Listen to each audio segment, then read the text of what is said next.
Soke kanyi asiri bolola kahayala Muso kafo Kawale nyumando Muso kafo Kawubonya dunya so Muso tabeya Time ubange bana bau Fani fama bau dunya so.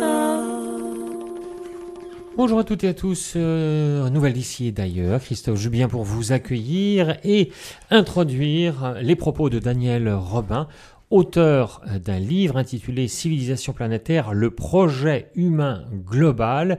Daniel Robin nous offre une sortie de crise, crise économique, crise écologique, crise morale, crise existentielle, à travers un projet très inspiré par notamment Teilhard de Chardin et Sri Aurobindo, le penseur indien de Pondichéry. Je vous propose de retrouver Daniel Robin là où nous l'avions laissé la semaine dernière. Il nous parlait des types de civilisations planétaires dont les concepts ont été élaborés par Carl Sagan et Nicolas Kardashev, un astronome américain, un astronome soviétique. Que faut-il penser de ce concept de civilisation planétaire? Daniel Robin. Alors, ce système de classification des civilisations repose uniquement sur le critère de ressources énergétiques disponibles pour la civilisation considérée. Dans ce système, toute civilisation évoluée trouvera seulement 3 sources d'énergie à sa disposition. Alors, pour le type 1, ce sont les ressources de la planète d'origine, pour nous la Terre. Pour le type 2, c'est les ressources de son étoile d'origine, pour nous le Soleil, et pour le type 3, ce sont les ressources de la galaxie d'origine, c'est pour nous la Voie lactée. Alors, il ne faut pas oublier qu'il s'agit, cette classification, c'est, je dirais, avant tout un essai ou une tentative de classification, mais on n'est pas du tout sûr, on n'est pas du tout certain que ce système soit vraiment fidèle à la réalité. Bon, il représente malgré tout, je dirais, un effort intellectuel pour essayer de comprendre comment les civilisations pourraient être hiérarchisées dans l'univers. Alors, moi, j'ai repris à mon compte cette classification qui est bien commode à des égards. C'est une bonne base intellectuelle, une bonne base de recherche, en y ajoutant les civilisations de type 4, les civilisations d'amas galactique, de type 5, civilisation universelle, le 6 qui serait au-delà de notre univers, et puis 7, alors ça serait qui habiterait les multivers. Voilà, donc on peut faire monter la classification vers le haut. Ça peut être intéressant intellectuellement, mais bien sûr, on n'a aucune preuve de l'existence de civilisations supérieures, bien évidemment. Oui. Alors, tout de même, Daniel Robin, donc Carl Sagan et Nicolas Kardashev ont imaginé que d'autres civilisations de classification humaine avaient pu évoluer, nous dépasser, non seulement sur le plan technologique, mais le plan peut-être spirituel et moral. Alors, évidemment, Kardashev et Sagan ont élaboré ce qu'on peut appeler des théories pures, non étayées par les faits. Mais de votre côté, vous estimez que certains faits maudits, pour reprendre la terminologie de Charles Fort, des faits rebelles à toute explication dans l'état actuel de nos connaissances, leur donnent raison. Je pense au phénomène OVNI. Nos auditeurs vous connaissent aussi parce que vous êtes ufologue, vous étudiez le phénomène OVNI depuis de nombreuses années. Or, vous dites que finalement, le phénomène OVNI pourrait nous permettre de comprendre ce qu'est une civilisation supérieure, voire une civilisation planétaire de type 2 ou 3. Oui, vous avez tout à fait raison, Christophe. Moi, j'estime qu'une réflexion qui se veut complète sur la notion de civilisation ne peut pas ignorer le phénomène OVNI. Alors, j'insiste sur le fait que la question des OVNI, et je suis bien placé pour le savoir, est de la plus haute importance. Alors, cette question, en fait, elle est étudiée de très près par les autorités qui ne divulguent pas toutes les informations dont elles disposent à ce sujet. J'en profite là parce que je suis à votre antenne pour le dire. Il semblerait que les autorités ne veuillent pas confirmer officiellement que nous sommes visités, et sans doute depuis plusieurs siècles, par des vaisseaux extraterrestres, qui viennent d'une autre planète, ou de plusieurs autres planètes, même, pourquoi pas, de notre galaxie. Voilà, ça, ce sont des faits bien établis. Alors là, vous parlez des autorités françaises ou Alors, je parle des autorités en général, même les autorités françaises qui se vantent d'avoir mis en place ce qu'on appelle le GEPAN, le groupe d'études et d'information des phénomènes aériens non identifiés. Le GEPAN, en réalité, est une machine, est une vitrine qui sert à recueillir les témoignages, mais jamais le GEPAN, et moi je le sais parce que j'ai invité plusieurs fois l'ancien président qui s'appelait Xavier Passot, ne dira oui, les ovnis sont la manifestation dans notre environnement des civilisations extraterrestres évoluées. Jamais. Jamais le GEPAN n'a dit ça. Dans d'autres pays, les Américains, pour eux, le phénomène ovni est une affaire classée depuis le rapport Condon. Il y a d'autres pays qui s'intéressent à ce sujet, mais les autorités ne vont jamais dire officiellement que oui, les ovnis, ce sont la manifestation dans notre espace aérien d'objets volants pilotés par des êtres intelligents venant d'une autre planète. J'apporte juste un bémol, parce que l'ancien directeur du GEPAN, Jean-Jacques Velasco, donc bien avant Xavier Passot, lui explique que l'origine des ovnis est probablement tout de même extraterrestre. Alors Jean-Jacques Velasco, lorsqu'il était responsable du CEPRA, était beaucoup plus pondéré dans ses conclusions. Je pense notamment aux conclusions qu'il avait formulées lors de la fameuse vague du 5 novembre 90. Jean-Jacques Velasco, lorsqu'il a quitté le CEPRA, en fait, lorsqu'il était au CEPRA, il a vraiment pris conscience, puisqu'il a étudié de près tous les dossiers, qu'il se passait quelque chose d'anormal dans l'atmosphère terrestre. Il a vraiment pris conscience que, on était visité par des vaisseaux étrangers. Et une fois qu'il a été démis de ses fonctions au sein du CEPRA, il a écrit un livre qui s'appelle OVNI l'évidence. Et là, je veux dire, il s'est lâché, quoi. Et là, maintenant, Velasco, et moi je l'ai rencontré, je l'ai interviewé, est fermement convaincu que nous sommes visités par des êtres venant d'une autre planète. Pour lui, c'est une évidence. Mais je pense que lorsqu'il était président du CEPRA, il a toujours été assez prudent dans ses conclusions. Voilà. Pour revenir à la question entre les ovnis et les civilisations, alors certains chercheurs pensent qu'on n'a pas d'autres exemples de civilisations technologiques que la nôtre pour pouvoir nous faire une idée de la façon dont elles évoluent avec le temps. Les pessimistes ou ceux qui connaissent pas le dossier OVNI ont tendance à dire que comme toute civilisation est mortelle, et l'histoire de l'humanité offre à cet égard de nombreux exemples pour étayer ce point de vue, notre civilisation planétaire disparaîtra fatalement un jour. Voilà, ça c'est les conclusions auxquelles ils arrivent. Mais sommes-nous bien sûrs de ne pas avoir sous nos yeux et à notre portée un exemple de civilisation technologiquement évoluée, qui aurait pu échapper justement aux maladies infantiles des civilisations que j'ai évoquées tout à l'heure.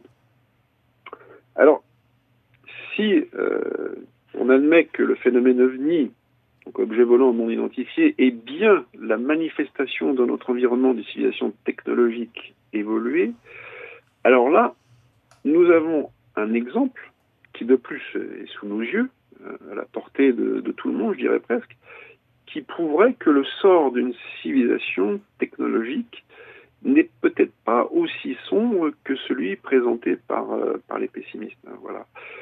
Je crois que les ovnis, dont l'existence est désormais bien établie, sont la preuve manifeste qu'une civilisation peut surmonter les épreuves qui ne manquent pas de survenir dans sa jeunesse. Voilà. Alors, les ovnis nous placent devant une évidence. Une civilisation technologique évoluée peut survivre et essaimer dans l'espace interstellaire. Voilà, c'est la conclusion à laquelle on peut parvenir. Et cette civilisation pourrait même explorer toute la galaxie, si on prend l'exemple d'une civilisation de type 3.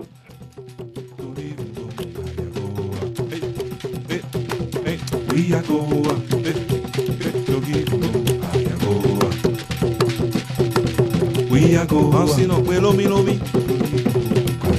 Akulu no na we. We are go.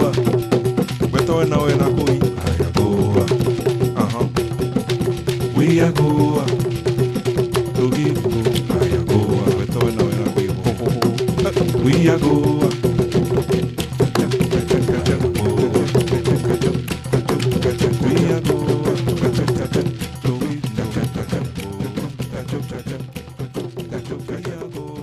Je voudrais que nous parlions un peu, que nous avancions, que nous parlions un petit peu du concept de noosphère tel que vous le reprenez dans votre livre, qui vient lui aussi du travail du père Teilhard de Chardin. Qu'est-ce que la noosphère ?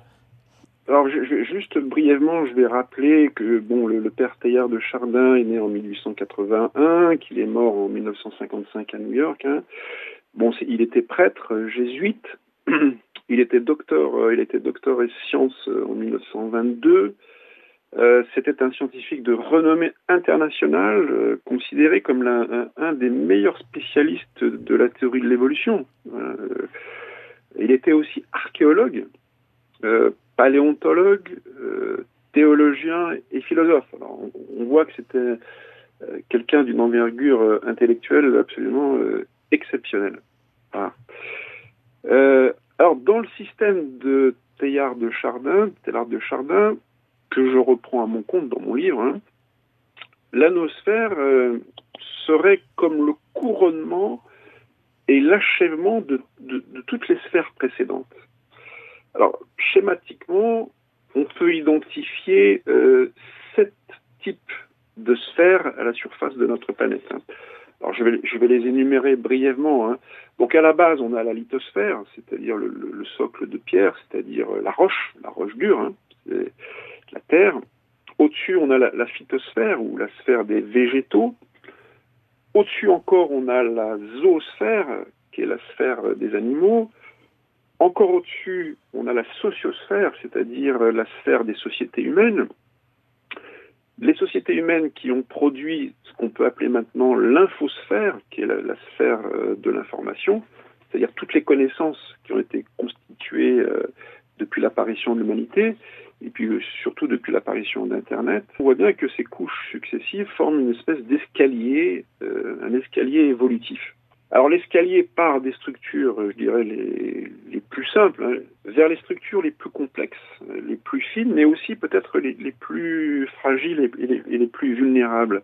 Et le terme de noosphère, qui couronne cet escalier, ça vient du grec, hein, du grec nous, qui signifie esprit, et puis aussi du grec sphera, qui signifie sphère. Alors le mot a été construit par analogie lexicale avec celui d'atmosphère, de biosphère, etc. Cette définition de la noosphère est suffisamment large pour permettre des interprétations très différentes les unes des autres, hein, je le reconnais. Alors, s'il n'y a pas de difficulté avec le terme sphère, qui renvoie donc à la notion de domaine, de monde, d'univers clos, l'interprétation, à mon avis, est moins aisée pour le terme esprit. Hein. Voilà, donc la noosphère ou sphère de l'esprit est-elle simplement la sphère de la pensée, c'est-à-dire la pensée, les idées, au sens courant du terme? Est-ce que c'est la sphère de la conscience? Ou, plus encore, est-ce que c'est la sphère de l'esprit? Voilà.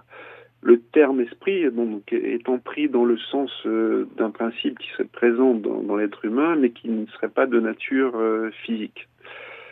Voilà. Alors, ce qui est certain, c'est que dès que l'homme est apparu à la surface de la Terre, il a eu des pensées et des idées qui ont traversé son cerveau. Ces pensées et ces idées se sont développées quand les premières sociétés humaines se sont formées.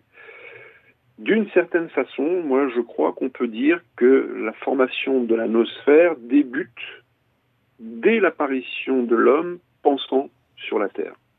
Alors c'est un point sur lequel Teilhard de Chardin était assez d'accord, il le dit assez clairement dans son livre Le phénomène humain. Voilà. Donc la formation de la noosphère a commencé, donc vous venez de le dire, dès l'apparition de l'homme sur Terre, et depuis, toujours selon Teilhard, mais vous reprenez aussi cette idée, elle n'a cessé de se densifier, et de s'élargir au fur et à mesure que l'homme progressait. Vers quoi nous mène-t-elle ?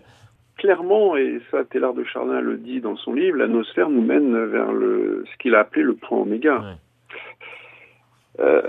Alors là aussi, autre concept difficile à définir, le point oméga.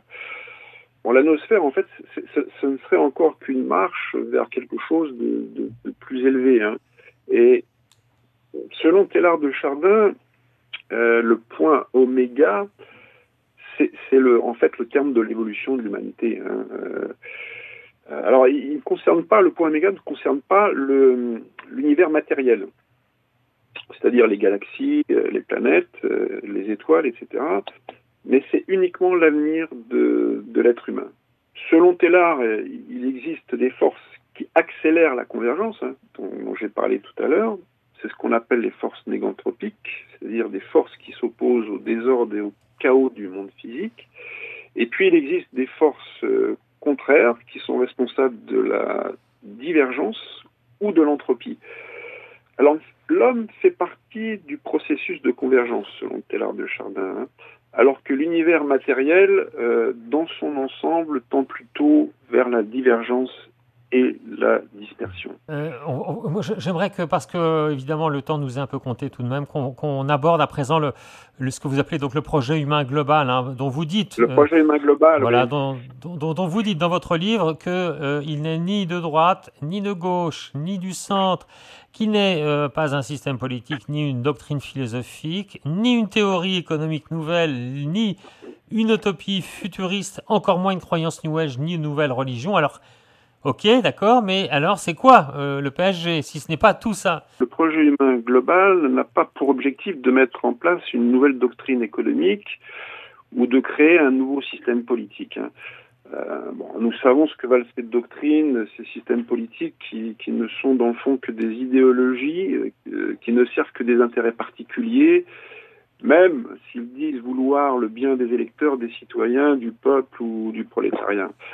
Alors, que ce soit le capitalisme, le libéralisme, le socialisme, et je ne parle même pas des systèmes totalitaires, hein, des dictatures comme le nazisme ou le communisme, aucun de ces systèmes politiques n'a été en mesure et ne sera jamais capable d'apporter les réponses adéquates aux questions cruciales que se posent nos contemporains. Alors, dans le fond, les questions que nous nous posons peuvent se résumer en une seule. Quel est l'avenir de notre civilisation ? Et quand je parle de civilisation, je ne parle pas seulement de la civilisation occidentale, hein, je parle de tous les peuples de la Terre.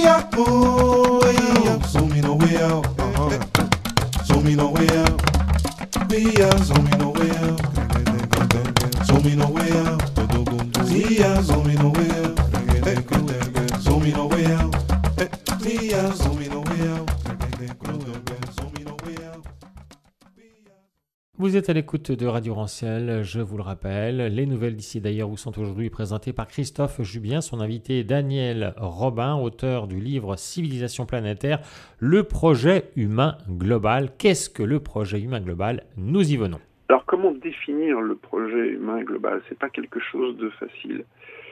Je dirais que le projet humain global correspond à la mise en œuvre consciente de tout le potentiel humain, à la fois individuel et collectif, afin de réaliser un objectif évolutif d'envergure planétaire.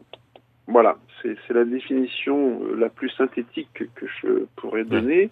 Alors, par potentiel humain, je ne considère pas seulement les capacités intellectuelles de l'être humain, mais tout son potentiel, je dirais, psychospirituel. Oui. Et qui est fort, qui est puissant, vous le dites. Hein. Tout à fait. Le projet humain global, c'est un peu le fil conducteur, je dirais le fil d'Ariane de l'histoire de l'humanité depuis la préhistoire jusqu'à aujourd'hui. Hein. C'est une sorte d'attracteur. Et là, je suis en phase avec la pensée de Teilhard de Chardin. C'est une espèce de projet qui se dirige vers l'avenir et l'humanité doit mettre tout en œuvre pour réaliser cet objectif. Hein. Je dirais qu'il est le moyen, la voie et le but. Hein. Il est un peu comme le moteur de notre marche ascensionnelle vers toujours plus de conscience et de perfection spirituelle. Oui, vous parlez de conscience, là, je voudrais que, parce que le temps passe, je le redis, que vous nous parliez d'un projet qui est en cours depuis 1998 à l'université de Princeton, un projet de conscience globale. Il s'agit d'une expérience scientifique qui tend à démontrer que les consciences humaines sont toutes reliées les unes aux autres par une sorte de lien invisible. Alors, qu'est-ce qui se joue en ce moment même à Princeton ? Oui, alors ça, c'est un projet absolument passionnant. C'est un projet qui est né en 1998. Ça ressemble à une expérience de parapsychologie. Hein. C'est le projet de conscience globale, donc qui a été mené, qui est toujours mené au sein de la prestigieuse université de Princeton, de New Jersey, aux États-Unis, et qui est sur le point de démontrer que les consciences humaines sont toutes reliées les unes aux autres par une sorte de lien invisible. Ça, c'est assez extraordinaire. Hein. Alors, si les résultats obtenus par les chercheurs de Princeton se confirmaient, cela représenterait une découverte extraordinaire qui devrait normalement déboucher sur une nouvelle façon de concevoir la nature de la conscience au niveau collectif. Pas seulement au niveau individuel. Alors, pour le moment, il faut quand même rester prudent. Les scientifiques américains qui s'occupent de ce projet n'en sont encore qu'au stade expérimental. Hein.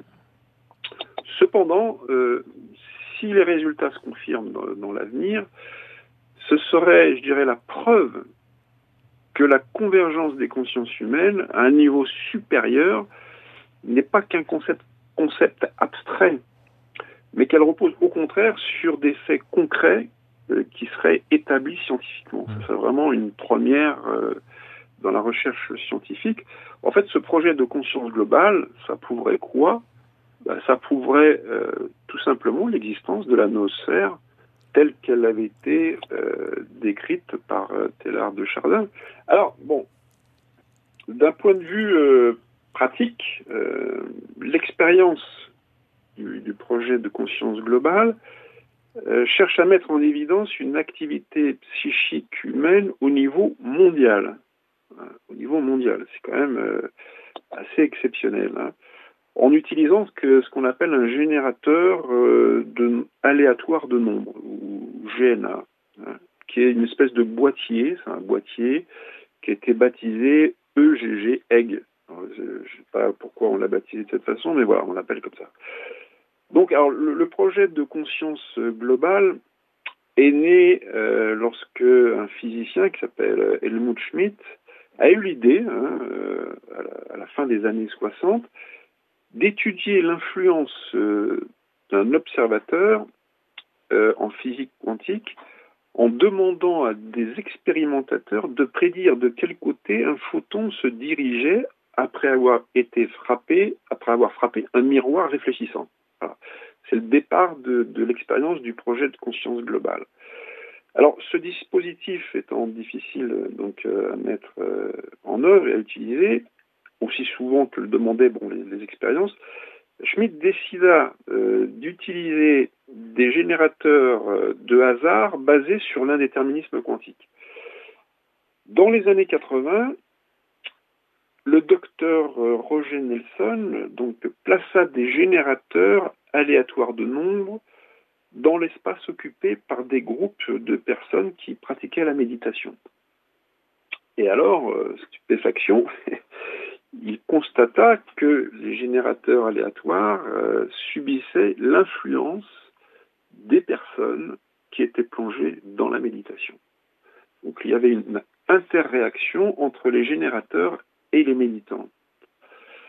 C'était quand même un résultat assez exceptionnel qu'on ne pouvait pas expliquer avec les théories physiques de l'époque. Hein.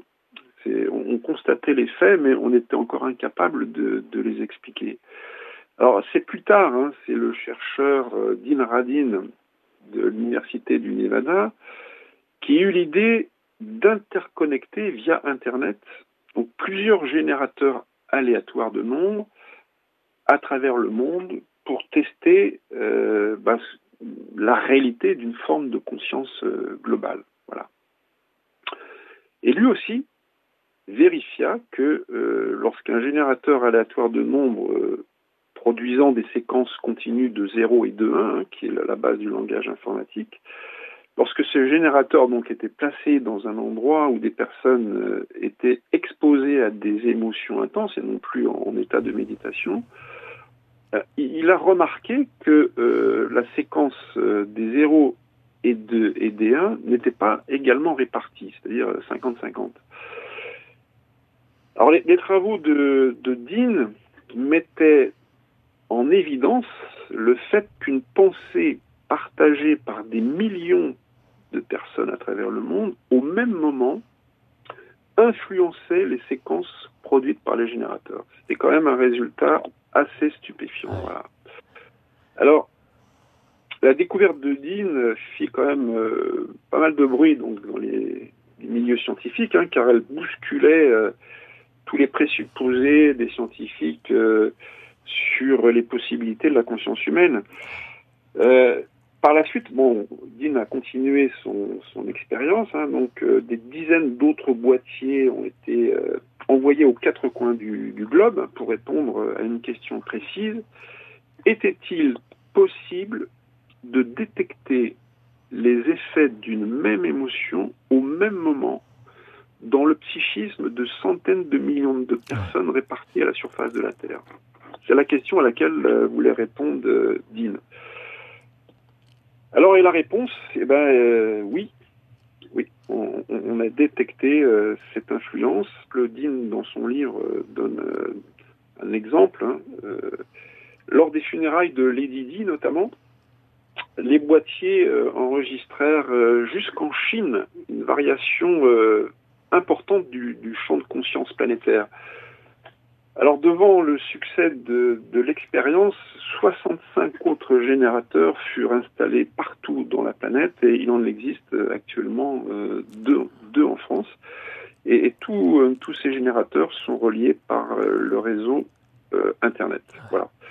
Et chaque fois qu'un événement mondial se produit, on constate des fluctuations qui sont enregistrées par les générateurs aléatoires.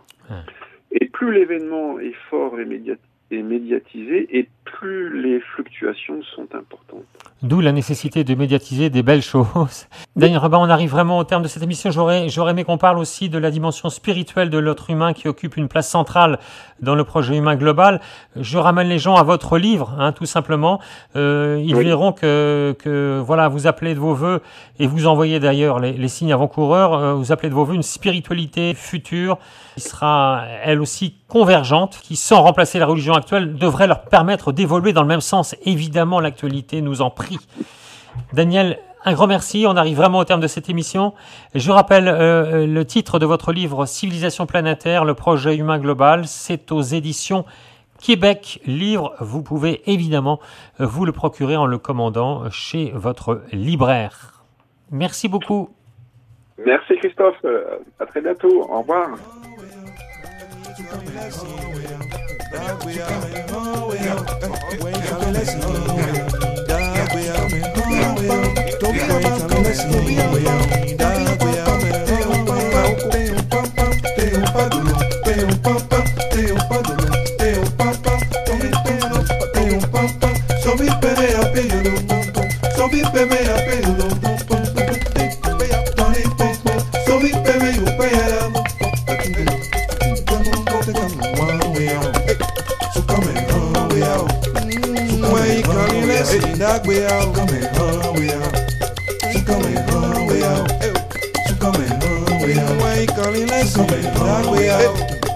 way out. Way out.